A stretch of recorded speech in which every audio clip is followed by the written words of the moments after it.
Internet کے ذریعے کافی معلومات میں بھی اضافہ ہوتا ہے اور کچھ بہت ہی ذہین اور بہت ہی اعلیٰ صلاحیت کے حضرات سے بھی ملاقات ہوتی ہے۔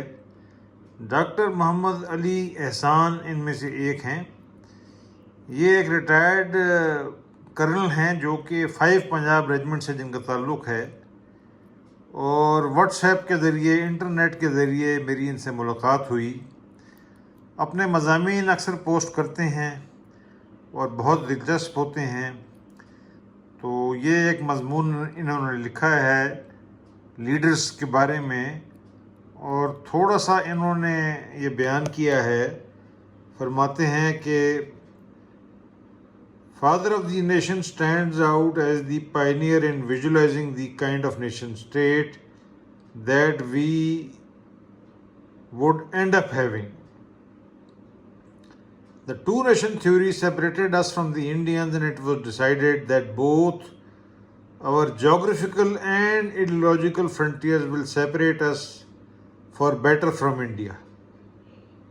اب بیٹر تھا یا ورس تھا وہ تو اب کلیئر ہو گیا ہے کہ کیا معاملہ ہے اور کیا کارروائی تھی اور کس طریقے سے لوٹ مار کی گئی۔ لوٹ مار تو سن 47 سے شروع ہو گئی تھی، کیونکہ اگر آپ پنجاب کی تاریخ کا مطالعہ کریں تو جو ٹیکس پیئر تھے یا پراپرٹی ہولڈر تھے وہ تو غیر مسلم تھے۔ تو یہ جو کارروائی ہے یہ 47 سے لوٹ مار کی شروع ہو گئی تھی۔ علی بھائی فرماتے ہیں کہ جنرل ایوب نے ایک ایسا آئیڈیا دیا کہ ایک ایڈیولوجیکل اسٹیٹ دی جائے، اور حسین شہید سہروردی جیسے لیڈروں کو انہوں نے سائیڈ لائن کیا۔ یہاں میں تھوڑا عرض کروں، بڑی عاجزانہ میری عرض ہے کہ علی بھائی، یہ ایوب خان نے کام خراب نہیں کیا، یہ لیاقت علی خان صاحب نے، نوابزادہ جو تھے، انہوں نے بیڑا غرق کیا۔ جو جھگڑا تھا وہ کانسٹیٹیوئنٹ اسمبلی میں ہوا، اور اس بات پہ ہوا کہ پاکستان کی کیا شناخت ہوگی۔ اس وقت حسین شہید سہروردی اور جو میاں افتخار الدین وغیرہ تھے، انہوں نے کہا کہ پاکستان کی جو شناخت ہے جس طریقے سے ہونی چاہیے، اس میں مذہب جو ہے اس کو سب سے آگے نہیں رکھنا چاہیے۔ تو وہاں سے کام خراب ہو گیا۔ میاں افتخار الدین کو بھی فارغ کر دیا، حسین شہید سہروردی کو نوابزادہ لیاقت علی خان نے مل کر مسلم لیگ کے ممبران کے ساتھ ان کو اوتھ نہیں لینے دی، اسمبلی سے فارغ کر دیا۔ تو یہ کارروائی جو تھی سن 47 سے 48 سے شروع ہو گئی تھی۔ اور دوسرا آپ نوٹ کریں کہ آپ نے پاکستان تو بنا دیا، آپ کہہ رہے ہیں کہ لیڈروں میں بڑا ویژن تھا، لیکن آپ یہ دیکھیے کہ گورنر جنرل اور وزیر اعظم دونوں، ان کا کیا ڈومسائل تھا۔ گورنر جنرل محترم جو تھے وہ ان کا سندھ کا ڈومسائل تھا، اور جو وزیر اعظم محترم تھے وہ کرنال سے تھے جو کہ پنجاب کا حصہ تھا۔ تو جو 54% آبادی تھی اس کو تو آپ نے سن 47 سے فارغ کر دیا، مطلب ان کو شودرا سمجھا یا یہ سمجھا، جو بھی سمجھا، تو یہ کام تو شروع سے خراب ہو گیا تھا۔ ایوب خان نے یہ کام خراب نہیں کیا، یہ تو نوابزادہ لیاقت علی خان نے جو آبجیکٹو ریزولوشن پاس کیا، یہ تو اس سے کام خراب کیا انہوں نے۔ اچھا، اس کے بعد دوسری بات آپ یہ نوٹ کریں کہ لیڈرشپ کیا تھی بھائی۔ لیڈرشپ یہ تھی کہ جو لنکنز ان اور آکسفورڈ اور کیمبرج کے پڑھے ہوئے لوگ تھے، جس میں مسلمان ہندو دونوں شامل تھے، جناح صاحب بھی خاصے پڑھے لکھے تھے اور نہرو صاحب بھی خاصے پڑھے لکھے تھے، لیکن کیا کیا دونوں نے؟ نہرو تو ایتھیسٹ بھی تھے، خدا کو بھی نہیں مانتے تھے، لیکن دونوں نے مذہب کو استعمال کیا۔ چاہے جو بھی بولیں، ہندو اور مسلمان کے نام پر سیاست کی گئی، یہ تو سیکولر لیڈرز نے یہ کارروائی کی۔ تو یہ کیا لیڈرشپ تھی؟ پھر آپ دیکھیں کہ لیاقت علی خان صاحب کو آبجیکٹو ریزولوشن لانے کی کیا ضرورت تھی؟ اس وقت مسئلہ یہ تھا کہ کانسٹیٹیوشن بنانا تھا الیکشن کرانے سے، تو لوگوں کی توجہ ہٹانے کے لیے یہ اسلام کو لے آئے بیچ میں، اور آبجیکٹو ریزولوشن وغیرہ وہ لے آئے اور کام خراب کر دیا انہوں نے۔ مطلب 48-39 سے یہ کام تو خراب ہو گیا تھا۔ یہ تو کیا لیڈرشپ تھی؟ اب بھٹو صاحب کو آپ دیکھیے کہ بھائی مذہب کو لانے کے بیچ میں کیا ضرورت تھی ان کو؟ ایک برکلے کے پڑھے ہوئے آدمی تھے، جمعے کی چھٹی کرنے کی کیا ضرورت تھی؟ پہلا جمعہ بھی نہیں دیکھ سکا بیچارہ۔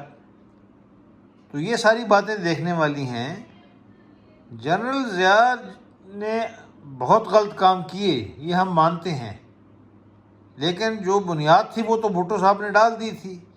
یعنی انہوں نے شراب کے خلاف انہوں نے ساری کارروائی کی، اور جو بھی کیا انہوں نے احمدیوں کو غیر مسلم قرار دیا، انہوں نے جمعے کی چھٹی کی، تو کام تو خراب ہو چکا تھا۔ جنرل ضیاء نے تو اس کو آگے استعمال کیا۔ اب جنرل ضیاء کا مارشل لاء جو تھا وہ بھی ظاہر ہے کہ سروائیول کے لیے تھا۔ چودھری سردار عرض کرتے ہیں کہ کس طریقے سے حدود کے اور یہ باقی قانون آئے۔ چودھری سردار جو آئی جی تھے وہ فرماتے ہیں کہ اس وقت یہ ڈسکشن تھی کہ سعودی عرب سے کیسے امداد لی جائے اور سعودی عرب کی کیسے حمایت حاصل کی جائے، تو اس لیے یہ حدود اور حد وغیرہ کے جو قوانین تھے وہ پاس کر دیے گئے۔ تو بھائی یہ جو باتیں ہیں یہ ساری بیکار ہیں۔ اب مشرف کے اوپر آپ آ جائیں، انلائٹنڈ ماڈریشن۔ بھائی انلائٹنڈ ماڈریشن تو اسلام میں ہے ہی نہیں۔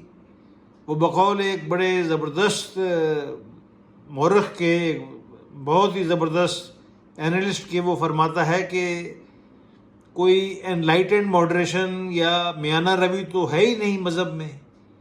یعنی میانہ روی والا بندہ وہ ہے جو ایک آدمی کی ٹانگیں پکڑتا ہے، اور ایکسٹریمسٹ وہ ہے جو بندے کا سر کاٹتا ہے۔ تو یہ جو ہمارے ہاں جو میانہ روی یا جو شدت پسندی ہے، اس میں کوئی زیادہ فرق نہیں ہے۔ میانہ روی تو ہے ہی نہیں نا، میانہ روی تو ہے ہی نہیں۔ اگر آپ تاریخ کا مطالعہ کریں تو یہ جو علاقہ ہے، یہ جو ہمارا جو علاقہ ہے، اس میں میانہ روی تو ہے ہی نہیں۔ دنیا کے سب سے پاگل لوگ، سب سے احمق لوگ یہاں بستے ہیں، اور کوئی امید نہیں کی جا سکتی۔ اب بات کرتے ہیں سعودی عرب و ایران کی۔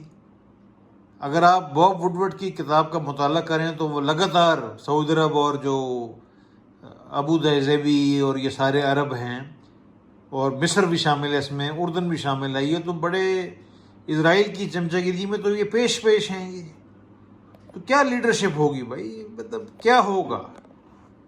کیا کوالٹی ہے لیڈرشپ کی؟ کیا گرومنگ ہے؟ کیا امید ہے؟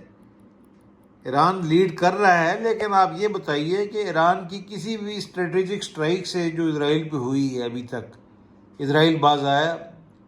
اس نے آپ کے پہلے سلیمانی کو مروایا، اس کے بعد حماس کے اس کو ہانیہ کو یا جو بھی بلا تھی وہ اس کو مارا، حزب اللہ کے لیڈر کو مارا، اور مار کٹائی جاری ہے۔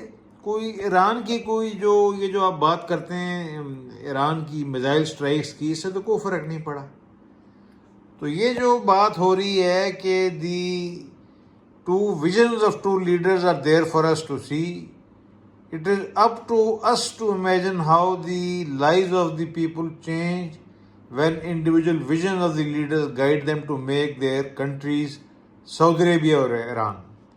ایران تو پھنسا ہوا ہے، لیکن دلچسپ بات یہ ہے کہ ایک کتاب لکھی گئی 1979 میں، کریش آف 76 میں ایک کتاب لکھی گئی، کریش آف 79۔ اس میں جو ویسٹرن جو آتھر تھا، جو مغربی آتھر تھا، اس نے کہہ دیا کہ ایران میں انقلاب آئے گا، اور موصوف خمینی صاحب جو تھے یہ تو پیرس میں بیٹھے ہوئے تھے۔ ساری جو کارروائی ہے ایران کی، جو شاہ کے خلاف جو ایجیٹیشن ہے، وہ تودے کمیونسٹ پارٹی نے کی، اور بعد میں مولانا تشریف لے آئے اور انہوں نے قابو کر لیا، اور ایران 100 سال پیچھے چلا گیا. ایران بہت ڈیفینس میں بہت آگے ہے، بہت دلیر ہے، بہادر ہے، لیکن وہ ڈیفینس کا رزلٹ کچھ نہیں ہوتا.